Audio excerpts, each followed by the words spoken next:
Summer transfer উইন্ডোর কাজ শুরু করে দিচ্ছে ইস্টবেঙ্গল। চ্যাম্পিয়ন প্লেয়ারকে আনতে চলেছে সিংটো। তো নমস্কার বন্ধুরা, welcome to ST unique sports.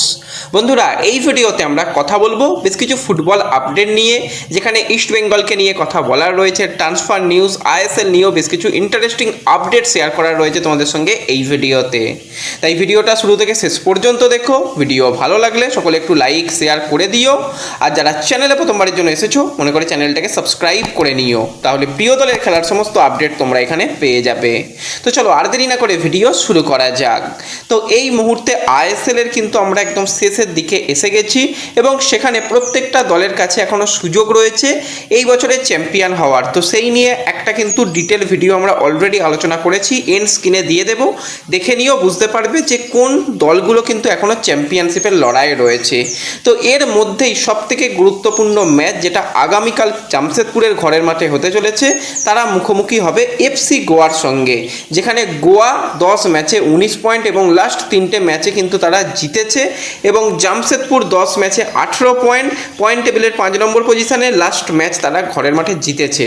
তো এই ম্যাচটা কিন্তু একটা হাড্ডাহাড্ডি ম্যাচ হতে চলেছে। যদি এখানে জামশেদপুর ম্যাচ জিতে যায় তারা কিন্তু অনেকটা এগিয়ে যাবে সামনের দিকে, যদি গোয়া জিতে যায় তো সেক্ষেত্রে গোয়াও এগিয়ে যাবে। তো এই ম্যাচটা যদি ড্র হয় তো সেক্ষেত্রে লড়াই কিন্তু আরও জমে যাবে, সেটা বলাই যায়। তো এই ম্যাচের দিকে কিন্তু আমাদের আলাদা করেই নজর দিতে হবে, এবং অবশ্যই নজর দিতে হবে কিন্তু এই বছরে গোল্ডেন বুট অ্যাওয়ার্ড নিয়ে, কারণ আমরা দেখতে পাচ্ছি যে প্রতিদিনই কিন্তু এই যে লড়াই সেটা কিন্তু আরও ধীরে ধীরে জমছে। যেরকমভাবে আমরা আইপিএলে দেখছি অরেঞ্জ ক্যাপ বা পার্পেল ক্যাপের লড়াই, যে একই দিনে দুবার তিনবার প্লেয়ার পরিবর্তন হচ্ছে, তারা এই লিস্টের মধ্যে চলে আসছে। তো সেই রকমভাবেই কিন্তু আইএসএলও সেই লড়াই জমে যাচ্ছে। তো যখনই ইস্টবেঙ্গল, মোহনবাগান, পাঞ্জাব, গোয়ার খেলা হচ্ছে, তাদের প্লেয়াররা গোল করে কিন্তু সেই গোল্ডেন বুটের দৌড়ে আরও এগিয়ে যাচ্ছে। তো এই মুহূর্তে কিন্তু সবথেকে এগিয়ে রয়েছে ইস্টবেঙ্গলের স্ট্রাইকার ইউসুফ এজ্জেজারি, যে কিন্তু এখন পর্যন্ত 9টা গোল করে ফেলেছে এই আইএসএল। এটা কিন্তু একটা দারুণ রেকর্ড, এবং তার নিচেই রয়েছে জেমি ম্যাকলারেন। তো সেই বিদেশি বিধ্বংসী অজি স্ট্রাইকার, তারও কিন্তু গোল সংখ্যা কিন্তু রয়েছে 8টি, এবং তার নিচেই রয়েছে ইফিয়ং, পাঞ্জাবের সেই বিধ্বংসী স্ট্রাইকার, প্রতি ম্যাচেই ধারাবাহিক গোল করছে এবং সে 7টা গোল করে ফেলেছে। এবং নাম্বার 4-এ রয়েছে কিন্তু ড্র্যাজিট, যে কিন্তু এখনও পর্যন্ত 6টা গোল করে ফেলেছে।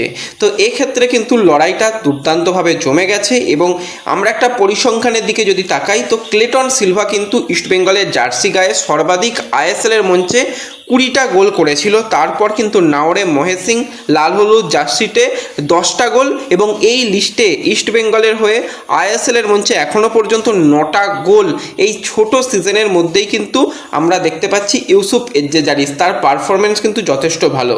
এবার অনেকে বলবে ইউসুফ তো পেনাল্টি থেকে গোল করেছে, ভাই ক্লেটনও সেক্ষেত্রে পেনাল্টি থেকে অনেক গোল করেছিল।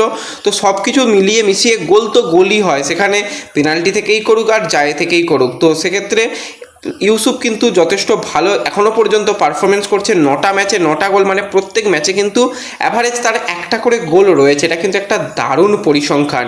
এবং ইউসুফের টোটাল এই সিজনের দিকে তাকালে 22টা ম্যাচে 21টা গোল, 2টো অ্যাসিস্ট। হ্যাঁ, সেটা শুধুমাত্র ইস্টবেঙ্গল নয়, সে ইস্টবেঙ্গলে আসার আগে যে ক্লাবে খেলতো সেখানটা মিলিয়ে, তার মানে বোঝাই যাচ্ছে একটা প্লেয়ার কতটা ভালো ছন্দে রয়েছে। তো ইউসুফ কিন্তু ক্লেটন সিলভার রেকর্ডকে কিন্তু ব্রেক করতে পারে। অলরেডি 9টা ম্যাচে ইউসুফের গোল সংখ্যা কিন্তু 9 হয়ে গেছে। ক্লেটন যখন 2023-24 সিজনে প্রথম লাল হলুদ জার্সি পরেছিল, তখন কিন্তু ক্লেটন আইএসএল এর টোটাল 20টা ম্যাচ খেলার সুযোগ পায়, সেখানে 12টা গোল, 1টি অ্যাসিস্ট ক্লেটন করেছিল, যেটা কিন্তু আইএসএল এর রেকর্ডে ইস্টবেঙ্গলের হয়ে সর্বাধিক গোল কিন্তু ছিল ক্লেটন সিলভার। তো সেই রেকর্ডকে কিন্তু টপকে যেতে পারে। 12টা গোল মানে বুঝতেই পারছো যে এক্ষেত্রে ইউসুফ মাত্র 3টে গোল পিছনে রয়েছে, 9এই চলে এসেছে, এবং এখনও ইউসুফের কাছে কিন্তু 4টে ম্যাচ পড়ে রয়েছে। 4টে ম্যাচে যদি 3-এর বেশি গোল করে দেয় তো একটা সিজনে সেটা কিন্তু হবে ইস্টবেঙ্গলের জন্য সবথেকে বড় রেকর্ড। হ্যাঁ, ক্লেটন ইস্টবেঙ্গলকে ট্রফি দিয়েছে, যেটা সব থেকে বড় কথা। ক্লেটনের যে মাঠে থাকলে 100% নিজেকে দেওয়ার ক্ষমতা, সেটা আমরা দেখেছি, একটা লিডারশিপ দেওয়ার ক্ষমতা আমরা দেখেছি।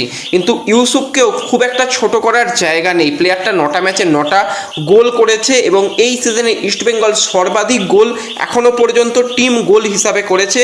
এবং এত ভালো পারফরমেন্স ইস্টবেঙ্গলের হয়ে আগে কোনো প্লেয়ার করেছিল বলে তো আমাদের মনে হচ্ছে না। সেখানে ক্লেটন, সে আমরা তোর পরিসংখ্যান বললাম 20 ম্যাচে 12টা গোল, সেখানে কিন্তু ইউসুফ অলরেডি 9 ম্যাচে 9টা গোল করে ফেলেছে। তারপরের যদি সিজনের দিকে তাকাই অর্থাৎ 2000 যদি 24-25 সিজনের দিকে তাকাই, সেখানেও কিন্তু ক্লেটন খেলেছিল এবং সেখানেও ক্লেটনের গোল কিন্তু যথেষ্ট ভালো ছিল। সেখানেও ক্লেটন টোটাল গোল করেছিল 8টা। তো তার মানে বোঝা যাচ্ছে যে 8টার গোলের রেকর্ড কিন্তু ইউসুফ বিট করে দিয়েছে। এবার কিন্তু এই যে 12টা গোলের যে রেকর্ড, সেটাকে কিন্তু বিট করার সুযোগ রয়েছে অবশ্যই ইউসুফের কাছে। তো দেখা যাক শেষ পর্যন্ত ইউসুফ এই রেকর্ড, নতুন রেকর্ড তৈরি করে কি এবং ক্লেটন সিলভার রেকর্ড ব্রেক করতে পারে কি। তোমাদের কি মনে হয়, ইউসুফ কি পারবে ক্লেটন সিলভার ওই যে 12 গোলের রেকর্ডকে ছাপিয়ে যেতে? অবশ্যই কিন্তু সেটা আমাকে কমেন্টে জানিও। তো এর সাথে সাথে আমরা যদি ইস্টবেঙ্গলের সুখবর নিয়ে কথা বলি, হ্যাঁ, ইস্টবেঙ্গলের জন্য কিছু সুখবর রয়েছে।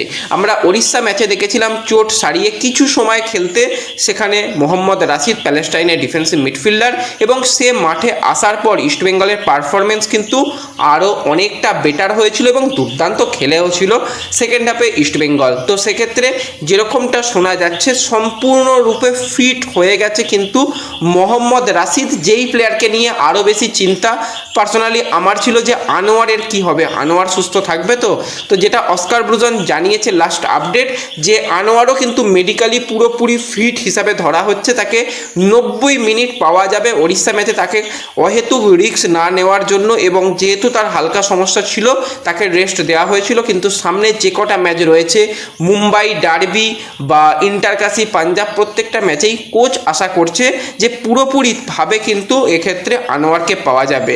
তো আনোয়ার এলে কিন্তু দলের শক্তি আরও বাড়বে। হ্যাঁ, এবার অনেকে বলবে মুম্বাই তো আর ওড়িশা নয়, তাদের থেকে কঠিন প্রতিপক্ষ, তো অবশ্যই সেটা মানতে হবে। ডিফেন্সে যদি একটা জিকসান, একটা আনোয়ার, একটা কেভিন খেলে, 3 ডিফেন্স নিয়েও কিন্তু ইস্টবেঙ্গল অবশ্যই তারা কিন্তু মুম্বাইকে হারিয়ে দেওয়ার মতন ক্ষমতা রয়েছে। 3জন প্লেয়ারই কিন্তু খুবই ভালো এই মুহূর্তে ছন্দে রয়েছে এবং মাঝমাঠে সেক্ষেত্রে যদি 3-5-2 মাঝমাঠে 5 জন প্লেয়ারকে রাখে আর আপফ্রন্টে যদি জোড়া স্ট্রাইকারকে খেলায়, তো সেক্ষেত্রে সেটা ইস্টবেঙ্গলের জন্য দারুণ হবে। তো খুব তাড়াতাড়ি আবার ইস্টবেঙ্গলের ম্যাচ রয়েছে, সেই নিয়েও আমরা ডিটেল আলোচনা খুব তাড়াতাড়ি করব।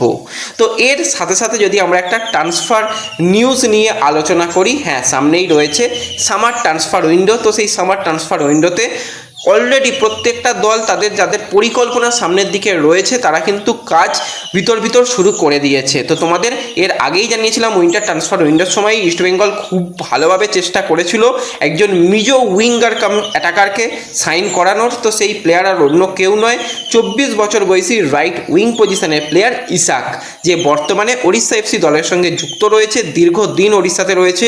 সেই 2020 সালে ওড়িশাতে আসে এবং টানা 6 বছর ওড়িশার সঙ্গে তার সম্পর্ক, এবং সে একদম কন্ট্রাক্টের শেষ মুহূর্তে চলে এসেছে। তো যেরকমটা খবর পাওয়া যাচ্ছে, সিংটো কিন্তু এই প্লেয়ারকে ইস্টবেঙ্গলের জার্সি পরানোর জন্য প্রচণ্ড পরিমাণে চেষ্টা করছে, এবং অলরেডি জেরিকে আমরা দেখেছি ইস্টবেঙ্গলের জার্সি গায়ে খেলতে।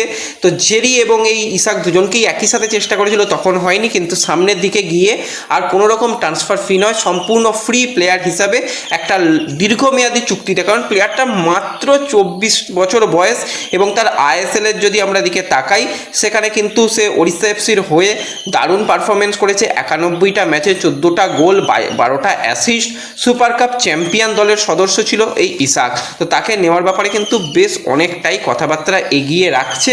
এবং এটুকুও বলে রাখি, শুধুমাত্র যে ইস্টবেঙ্গল এই প্লেয়ারকে নেওয়ার ব্যাপারে ইন্টারেস্ট শো করছে সেরকমটা নয়, মুম্বাই সিটি এফসিও কিন্তু ইসাকের মতন একজন প্লেয়ারকে নেওয়ার ব্যাপারে চেষ্টা চালাচ্ছে, এবং মোহনবাগানেরও কিন্তু সেকেন্ড চয়েস অপশান হিসাবে কিন্তু ইসাক রয়েছে।